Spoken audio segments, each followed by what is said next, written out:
At number 4, Privet Drive.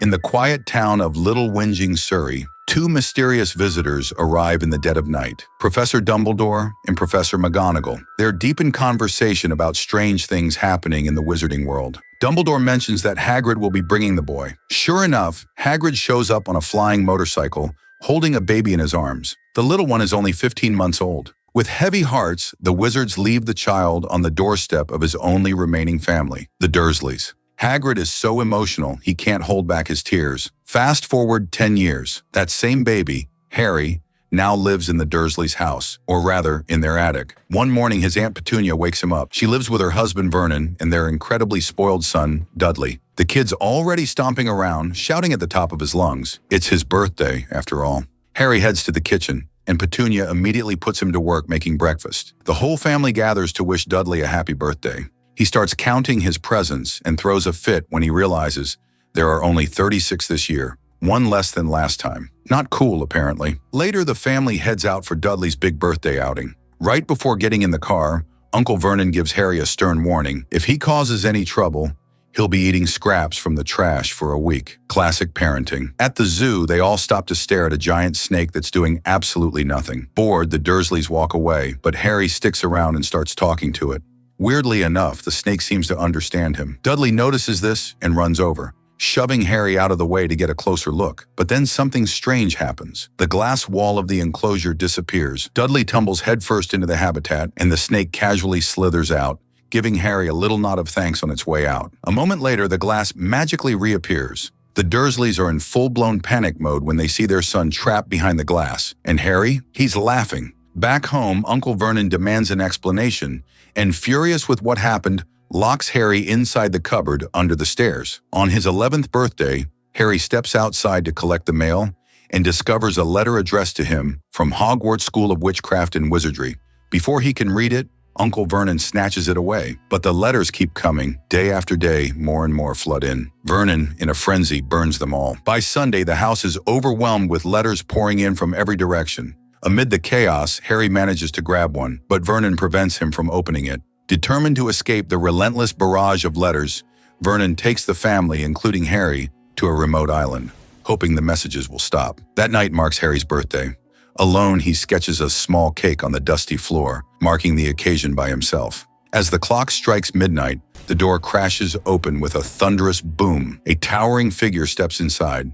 It's Hagrid, the keeper of keys and grounds at Hogwarts. Vernon reaches for a rifle, but Hagrid effortlessly bends the barrel, rendering it useless without causing harm. Hagrid presents Harry with a real birthday cake, a simple yet heartfelt gesture. Settling onto the creaky sofa, he lights a fire in the dilapidated fireplace, bringing warmth to the cold room. As the flames flicker, Hagrid begins to share his story. He reveals that he's half giant, half human, and serves not only as the gamekeeper, but also as the Care of Magical Creatures professor at Hogwarts. Then comes the revelation that changes everything. Hagrid tells Harry he's a wizard. Harry is skeptical, unable to believe such a claim. Hagrid gently asks if Harry has ever experienced unexplainable events, especially during moments of fear or anger. Reflecting, Harry recalls instances that now seem to make sense. Hagrid hands him the long-awaited letter. It's an acceptance letter to Hogwarts. As Harry reads, Vernon erupts in protest, declaring that Harry will not attend. It's then revealed that the Dursleys have always known the truth about his parents, that they were a witch and wizard, but chose to keep it from him. Hagrid is appalled by this deception and firmly asserts that Harry is a wizard and will attend Hogwarts, regardless of the Dursleys' objections. In a fit of anger, Vernon insults Albus Dumbledore, the headmaster of Hogwarts, calling him an old fool. A brief aside, Petunia, Vernon's wife, is the sister of Lily Potter, Harry's mother. Lily received her Hogwarts letter from Dumbledore years ago. Consumed by jealousy, Petunia wrote to Dumbledore, pleading for admission to the school. However, Dumbledore declined, as Hogwarts only accepts those with magical abilities. After Vernon's insult, Hagrid notices Dudley sneaking bites of Harry's birthday cake. In response, Hagrid casts a spell that gives Dudley a pig's tail, a light-hearted reprimand for his gluttony. With that, Hagrid takes Harry under his wing, leading him into the world that has been his destiny all along. After leaving the Dursleys, Harry and Hagrid head to London to gather the essentials for Harry's first year at Hogwarts. As they walk, Harry reviews his school supply list, puzzled about where to find items like a magic wand or a pet owl. Their first stop is the Leaky Cauldron, a hidden pub that serves as a gateway between the non-magical world and the wizarding community. Upon entering, the patrons immediately recognize Harry and eagerly greet him, leaving him both surprised and overwhelmed by the attention. It's here that he meets Professor Quirrell, the nervous defense against the dark arts teacher at Hogwarts. From the Leaky Cauldron, Hagrid leads Harry into Diagon Alley, a bustling marketplace concealed from non-magical eyes. This vibrant street offers everything a young wizard might need, from robes to spellbooks. Their first destination is Gringotts, the goblin-run bank. Hagrid assists Harry in accessing the vault left to him by his parents, revealing a substantial inheritance that ensures Harry can comfortably purchase his school supplies. Additionally, Hagrid retrieves a mysterious package from Vault 713 on Dumbledore's behalf, hinting at its significance. For his wand, Harry visits Ollivander's, the renowned wand shop. The shop's proprietor, Garrick Ollivander, guides Harry through the process of finding the perfect wand. After testing several, Harry finally connects with one made of holly and phoenix feather. Ollivander notes that this wand's core comes from the same phoenix that provided a feather for another wand, the one that left Harry with his lightning-shaped scar. This revelation underscores the deep connection between Harry and the dark events of his past. While Harry is occupied, Hagrid purchases a snowy owl as a birthday gift for him. Harry later names her Hedwig, and she becomes a loyal companion throughout his time at Hogwarts. Back at the Leaky Cauldron, Harry confides in Hagrid, expressing his awareness that the individual who gave him his scar also caused his parents' demise. Hagrid elaborates, explaining that Voldemort was a dark wizard who sought to dominate the wizarding world. He reveals that Harry's parents were members of the Order of the Phoenix, a group dedicated to opposing Voldemort's tyranny.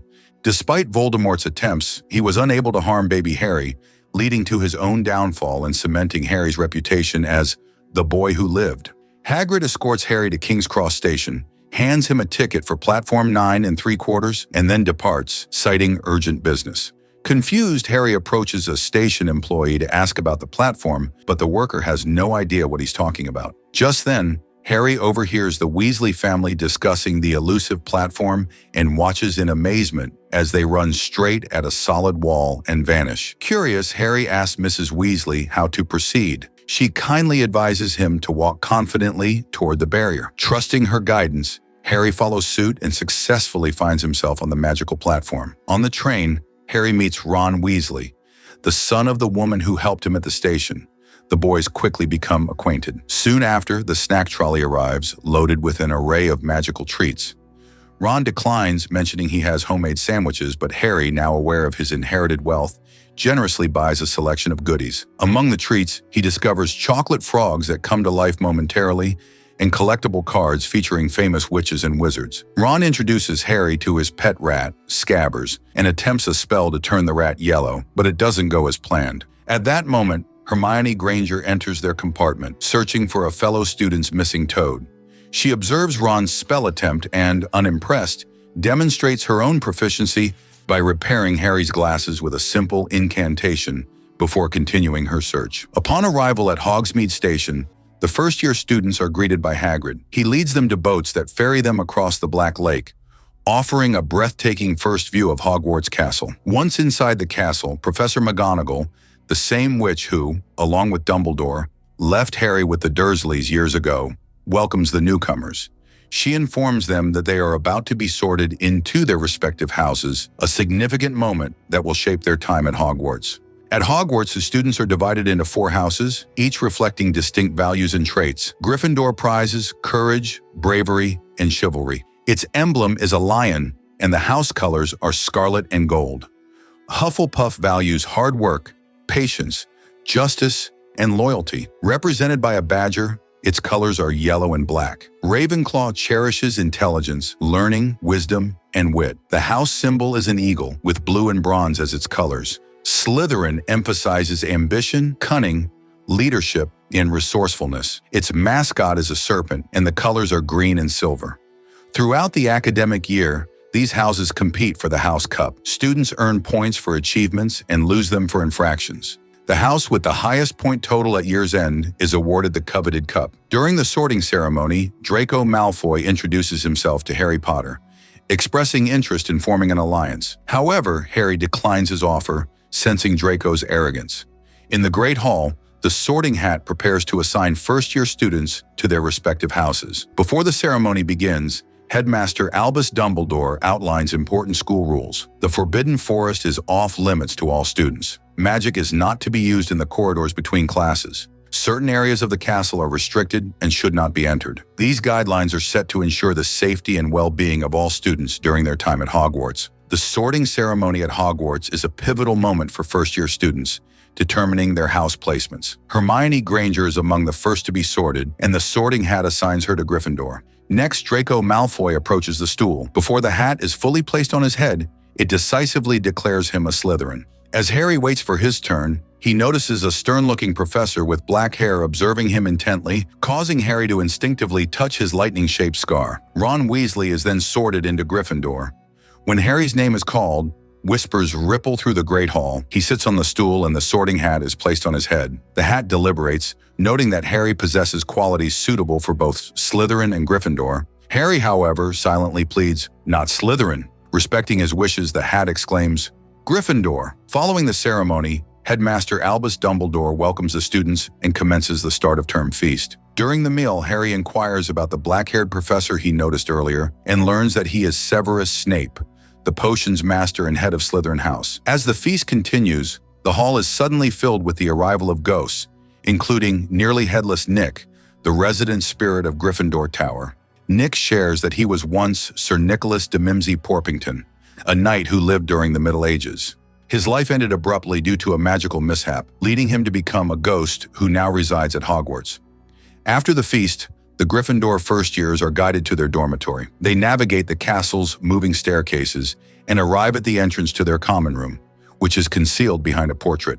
Access is granted only when the correct password is provided. That night, Harry finds it difficult to sleep. He sits by the window, gently stroking his new owl, Hedwig, reflecting on the whirlwind of events that have brought him to this moment. The following morning, Harry and Ron accidentally arrive late to their Transfiguration class, taught by Professor Minerva McGonagall. Despite their tardiness, they quickly realize the strictness and high expectations of their professor. Later in Potions class, Professor Snape wastes no time singling out Harry, challenging him with complex questions about potion ingredients and their properties. Unprepared for such scrutiny, Harry struggles to answer, feeling the weight of Snape's evident disdain. Unbeknownst to Snape, Harry's upbringing with the Dursleys left him unaware of his magical heritage until recently, making these advanced topics entirely new to him. During the morning mail delivery at Hogwarts, students receive various items from home. Ron Weasley gets a letter from his parents, along with the latest issue of the Wizarding newspaper, the Daily Prophet. Neville Longbottom receives a Rememberall, a magical device from his grandmother designed to remind him of things he's forgotten. As Harry glances over Ron's copy of the Daily Prophet, he reads about a recent attempted break-in at Gringotts Bank. The article notes that the vault targeted was number 713, the very one Harry and Hagrid had visited just days earlier to retrieve a mysterious package for Dumbledore. Later, the first-year students attend their inaugural flying lesson with Madame Hooch. They're instructed to summon their broomsticks by commanding, "Up!" Harry successfully gets his broom to respond immediately, as does Draco Malfoy. Ron, however, struggles and ends up with his broom hitting him in the face. The lesson progresses to basic hovering techniques. Neville, nervous and inexperienced, loses control of his broom, soaring high into the air before crashing down and injuring his wrist. Madame Hooch escorts him to the hospital wing for treatment. In the commotion, Neville drops his Remembrall. Seizing the opportunity, Malfoy picks it up and taunts Harry by threatening to hide it. He mounts his broom and takes off. Determined to retrieve Neville's property, Harry mounts his own broom and chases after Malfoy.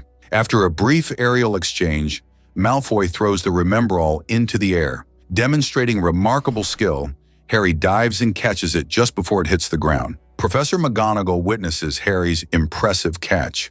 Recognizing his natural talent, she introduces him to Oliver Wood, the captain of the Gryffindor Quidditch team. Impressed by Harry's abilities, Wood recruits him as the team's new seeker, making Harry the youngest seeker in Hogwarts history. Feeling both honored and anxious about his new role, Harry confides in Hermione Granger. She reassures him by highlighting that his father, James Potter, was also an exceptional Quidditch player and served as a seeker during his time at Hogwarts. Later that evening, the trio heads back to their dormitory. But the castle has other plans. One of the staircases suddenly shifts direction, and they find themselves in a corridor that's strictly off-limits to students. That's when they're spotted by Filch's cat, Mrs. Norris, and where she goes, her owner isn't far behind. Argus Filch is the school caretaker, and here's the twist. He's a squib, meaning he was born into a magical family but doesn't actually have magic himself, which makes working in a place like Hogwarts kind of a nightmare. Panicking, the kids bolt and duck into the nearest room to hide, but freeze in horror. Standing in front of them is a massive three-headed dog, snarling and towering over them. They slam the door shut and sprint back to the common room like their lives depend on it. Hermione, catching her breath, points out that the beast is definitely guarding something, but then she shrugs it off. Whatever it is, it's not worth getting kicked out of school over. She announces she's going to bed. The next day, Harry has his first Quidditch lesson. He learns that there are 3 kinds of balls in the game. The quaffle, that's the big red one, is used to score goals by throwing it through one of the opposing team's 3 hoops. Then there are the bludgers, rogue balls that zoom around the field trying to knock players off their brooms. Beaters use bats to keep them under control. And then there's the golden snitch, a tiny, fast winged ball that only the seeker can catch. If the seeker grabs it, their team gets a whopping 150 points, which pretty much guarantees a win. No pressure, right? Then we jump to Charms class with Professor Flitwick. Today's lesson, Wingardium Leviosa, the levitation charm. It's supposed to make objects float, and naturally everyone's eager to try it. Hermione nails it on her first go. Feather in the air, full confidence. Later that evening during dinner, Ron and Harry hear that Hermione has been crying in the girls' bathroom all day. Before they can react, Professor Quirrell bursts into the Great Hall, panicked and out of breath, yelling that there's a troll loose in the dungeons. Chaos erupts. Students scream, food goes flying, and Dumbledore quickly takes charge, instructing the prefects to lead everyone back to their dormitories, while the teachers head to the dungeons to deal with the situation. As Harry and Ron head back to their dormitory, they suddenly realize that Hermione is unaware of the troll roaming the castle.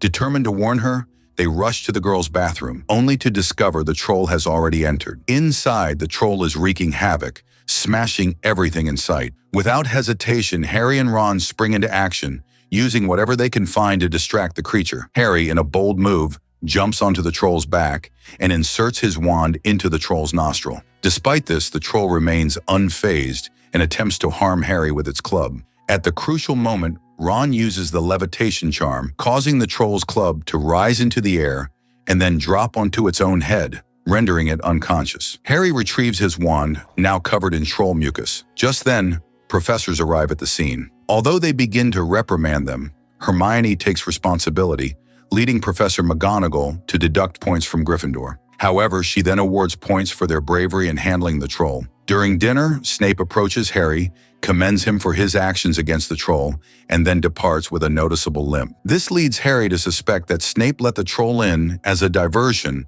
to bypass the 3-headed dog guarding the mysterious package Hagrid retrieved from Gringotts.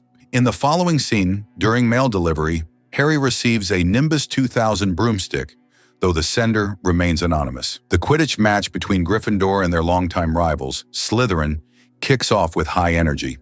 Players zoom through the air, passing the quaffle, while bludgers streak across the field, aiming to unseat them. Gryffindor manages to score twice, but Slytherin plays rough, sidelining Gryffindor's keeper and leveling the score at 20-all. As the game intensifies, Harry spots the elusive golden snitch and dives after it. Suddenly, his Nimbus 2000 broom jerks uncontrollably, as if an unseen force is trying to throw him off. Watching from the stands, Hermione notices Professor Snape muttering under his breath, suspecting he's jinxing Harry's broom. Determined to intervene, she sneaks over and discreetly sets Snape's cloak on fire, breaking his concentration. Amidst the ensuing commotion, Harry regains control of his broom. Engaging in a brief tussle with a Slytherin player, he ultimately seizes the snitch, clinching victory for Gryffindor. Later, the trio shares their suspicions about Snape with Hagrid, who inadvertently reveals that the 3-headed dog, Fluffy, belongs to him. Hagrid mentions he acquired Fluffy from a Greek chappie and that the creature is guarding something important, though he refuses to divulge details, emphasizing it's a secret known only to Dumbledore and Nicholas Flamel. As Christmas approaches, Hogwarts transforms with festive decorations, including a towering tree that Hagrid hauls into the Great Hall. While many students head home for the holidays, Harry opts to stay at the castle, avoiding a dreary return to the Dursleys. Ron remains as well, offering companionship. The two spend their days playing enchanted wizard's chess, a game where the pieces move autonomously and can be quite aggressive. Hermione, before leaving for the break, suggests they utilize the library to uncover information about Nicholas Flamel, hinting that the key to the mystery might be hidden in its vast collection. On Christmas morning, the Weasley family tradition shines through as Ron receives a hand-knit sweater from his mother. Harry, too, is surprised with a special gift, the legendary invisibility cloak, once belonging to his father, James Potter, and now passed down to him by Albus Dumbledore. That night, curiosity gets the better of Harry. Using the invisibility cloak, he sneaks into the restricted section of the library, hoping to uncover information about Nicholas Flamel. As he pulls a book from the shelf, it suddenly emits a loud, piercing scream. Panicking, Harry accidentally knocks over a lantern before making a hasty retreat. Filch, the ever-vigilant caretaker, rushes in to investigate the commotion. Thankfully, Harry's cloak keeps him hidden, allowing him to slip away unnoticed. Wandering through the castle, Harry stumbles upon a heated conversation between Professor Snape and Quirrell. Sensing tension, he listens in, but before he can gather much, Filch's arrival diverts their attention. Seizing the opportunity, Harry slips into a nearby room to avoid detection. Inside, he discovers the Mirror of Erist. Gazing into it, he's astonished to see his parents smiling back at him. Overwhelmed with emotion, Harry returns the next night with Ron, eager to share this magical experience. However, when Ron looks into the mirror, he doesn't see Harry's parents but himself as the Gryffindor Quidditch captain, basking in glory. Drawn by the mirror's allure, Harry visits it repeatedly until one evening, Dumbledore finds him there. The wise headmaster explains that the Mirror of Erist shows the deepest desires of one's heart but warns of its dangers. Noting that many have wasted away before it, entranced by what they see, he advises Harry not to seek it out again, emphasizing the importance of living in the present rather than dwelling on dreams. After the holiday break, Hermione returns to Hogwarts with newfound knowledge. She reveals that Nicholas Flamel is the only known maker of the Philosopher's Stone, a legendary object capable of turning any metal into pure gold and producing the elixir of life, granting immortality. The trio deduces that the stone is what's being guarded by the three-headed dog, Fluffy. Harry and his friends rush to Hagrid, anxious and out of breath, and tell him they figured it out. They know what the Philosopher's Stone is, and they're sure someone's trying to steal it. But instead of addressing that, Hagrid proudly shows them a dragon egg he won off a stranger in a pub. Right on cue, the egg starts to crack, and a baby dragon hatches right in front of them. Hagrid, of course, is over the moon and names it Norbert, but the celebration doesn't last long. The kids realize Draco Malfoy has been spying on them through the window. That night, when they return to the Gryffindor common room, Professor McGonagall is already waiting, with Malfoy by her side. Turns out he snitched, but that doesn't save him. She deducts 50 points from Gryffindor for breaking curfew and gives all 4 of them detention. Even Malfoy, since he was also out of bed. The next night, their punishment takes them deep into the Forbidden Forest, where something is attacking unicorns. To investigate faster, the group splits up. Ron, Hermione, and Hagrid go one way, while Harry, Malfoy, and Hagrid's oversized dog, Fang, head in the other direction. In the woods, Harry and Malfoy come across something horrifying. A hooded creature hunched over a dead unicorn, drinking its silvery blood. Malfoy panics and bolts, dragging Fang with him, but Harry stays frozen in fear. The figure starts to approach him, but just in time, a centaur appears and scares it off. The centaur explains to Harry that the creature was Voldemort, trying to regain strength. Drinking unicorn blood keeps someone alive, even when they're barely hanging on, but doing so comes at a terrible cost. It's considered a deep violation of the natural order. Harry returns to the common room and tells Ron and Hermione everything. He's convinced now that Snape isn't after the stone for himself. He's trying to get it for Voldemort, who wants to use it to create the elixir of life. After their exams, Harry's scar flares up worse than ever. They head straight to Hagrid, demanding to know more about the person who gave him the dragon egg. Hagrid admits he never saw the guy's face, but the man asked a lot of questions about Fluffy, the three-headed dog guarding the trapdoor. Hagrid accidentally let it slip that music is the key to putting Fluffy to sleep, and now he realizes how big of a mistake that was. The trio races to McGonagall to warn her, hoping to speak with Dumbledore, but he's not at the school. She insists the stone is well protected and tells them not to worry, but they aren't convinced. Then in the corridor, They cross paths with Snape, and suddenly it all clicks. They realize they can't wait for permission. If they want to protect the Philosopher's Stone, they're going to have to act before it's too late. That night, Harry, Ron, and Hermione make the decision. They're going after the Philosopher's Stone themselves. But just as they're about to sneak out of the Gryffindor common room, Neville blocks their path. He hasn't been sleeping, he's been waiting. Determined to stop them, he stands his ground, trying to protect the house after Gryffindor lost 50 points because of their last adventure. He's brave, no doubt about it, but there's no time to argue. Hermione whispers Petrificus Totalis, and Neville stiffens up, frozen in place. The trio heads for the trapdoor, where the three-headed dog Fluffy is guarding the entrance. Thankfully, a magical harp is playing, keeping the beast fast asleep. But as soon as they open the trapdoor, the music stops, and Fluffy wakes up. Without hesitation, they jump into the dark below. They land straight into Devil's Snare, a magical plant that tightens around you the more you panic. Harry and Hermione manage to stay calm and free themselves, but Ron gets tangled up. Hermione quickly casts Lumos Solemn, flooding the room with light and forcing the plant to release him. Next up, a room full of flying keys. The door won't open with magic. They need the exact key. Spotting an old bent one with a broken wing, they figure that's the one. Harry grabs a broom, takes off into the air, and after a tense chase, finally catches it. The key fits and the door swings open. But now comes the real test. A life-size game of wizard's chess. In order to move forward, they have to play and win. Ron takes charge, guiding their pieces across the board with razor-sharp strategy. But there's a catch. For the final move, Ron has to sacrifice himself. He takes the hit so Harry and Hermione can continue. With Ron down and injured, Harry and Hermione rush to his side. But there's no time to spare.